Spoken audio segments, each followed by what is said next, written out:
Get out from behind the camera, they said. People want to see who you are, they said. People want to know what you do in your life and see where you are and who you are. So we're going to give it a try. At the time of filming this, I'm 59 years old. I've been a professional artist for over 30 years. I went back to art school and got a Bachelor of Fine Arts degree in my 40s. I've had over 100 art shows. I've taught for tens of thousands of hours, and I've had thousands of art students. These are my top 5 watercolor lessons. Better paper equals better results. And I really mean that. 90-pound paper shouldn't really be sold as watercolor paper. It's pretty good for drawing on, but not much good for watercolor. I think the better the watercolor paper that you can buy, the better the results are that you're going to have. So myself personally, I use Canson watercolor paper almost exclusively.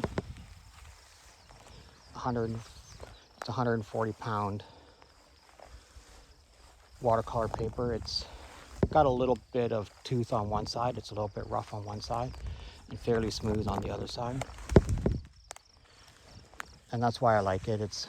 And I draw on it too. Like all my drawings are on watercolor paper now. If you can afford something more expensive like Archers or anything else like Stonehenge, go for it. You'll get better results. But a little bit of a rough patch here. But as a beginner, I would say don't buy the dollar store paper that's super cheap and 90 pounds. It's not worth it. And you're going to say, oh, how come Rod's paintings turn out and mine don't? And it's going to be mostly because of the paper, okay? So don't buy cheap paper. Canson watercolor paper is pretty inexpensive. I usually work on the sheets that are 9 by 12 inches, and yeah, it's more than adequate for most people. All right, number 2, you don't need a whole lot of brushes for watercolor painting. You need 4 or 5. You'll see most of the paintings that I do, I use 4 watercolor brushes. I use a 3/4 inch flat most of the time. And if I'm working on something bigger, I use a bigger flat brush.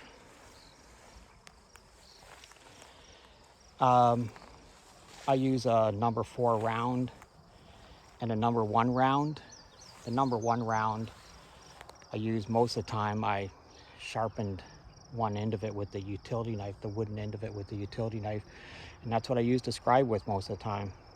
I also use a quill brush, and I have larger brushes if I'm going to be painting on a larger piece of paper. The reality is that you only need a few brushes, and as a beginner, use whatever brush comes in the set. Don't go and buy a whole bunch of expensive brushes, all right? All right. Number 3 is better paint has more pigment in it. I don't know if you need to know that or not, but the reality is the difference between a $10 tube of paint and a $30 tube of paint is mostly that the $30 tube of paint has more pigment in it. And more pigment leads to brighter, more vibrant colors, which will have brighter, more vibrant colors on the page.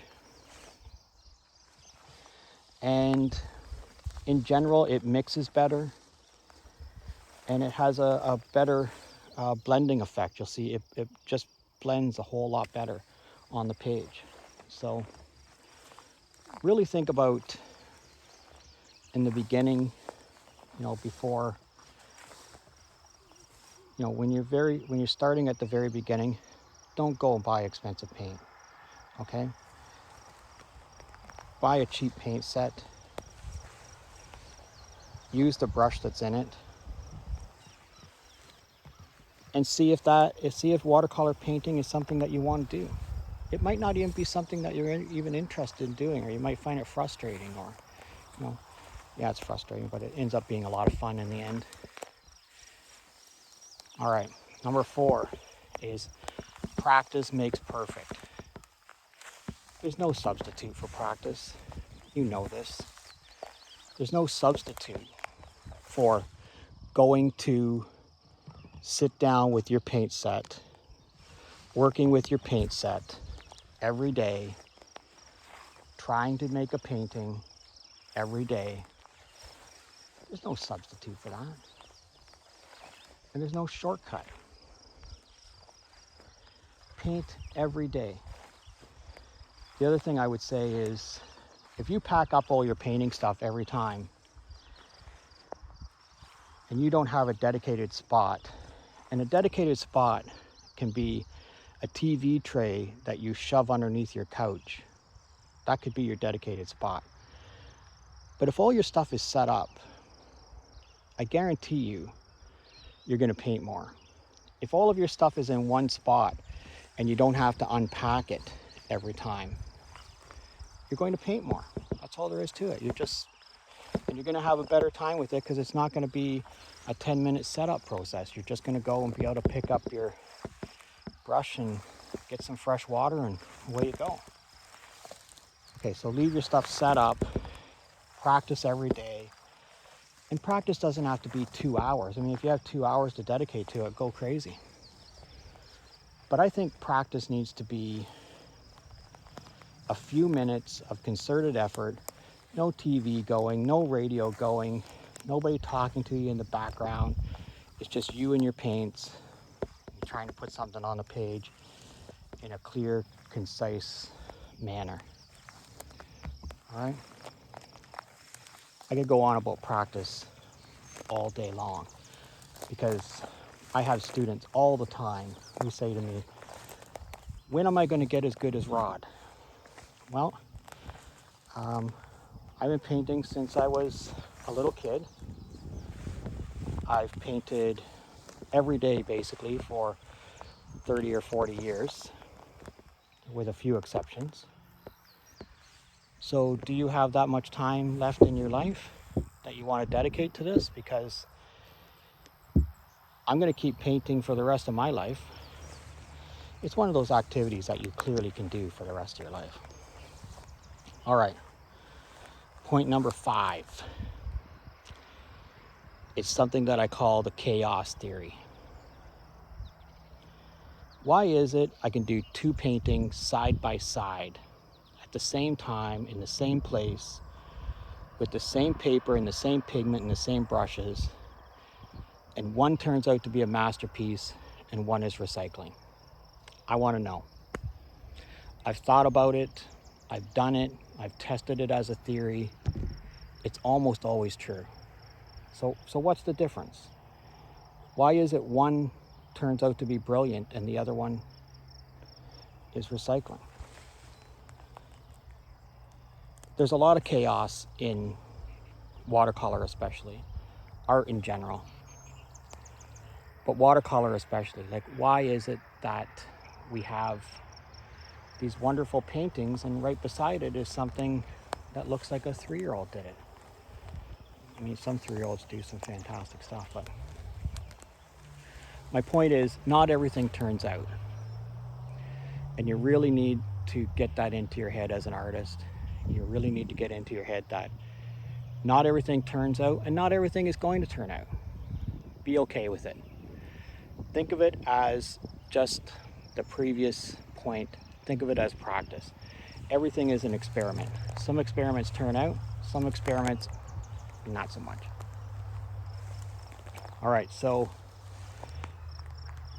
my question now is, do you want to see me do this more? Do you want to see me get out in front of the camera, show you the places that I go, the things that I do, talk about art, talk about art making. Do you want to see that? Or you don't want to see that? I really want to know, because I like doing it. I don't mind doing it at all. My feeling though is that, am I getting away from what I really wanted my channel to be about? And I really wanted my channel to be about beginners learning watercolor.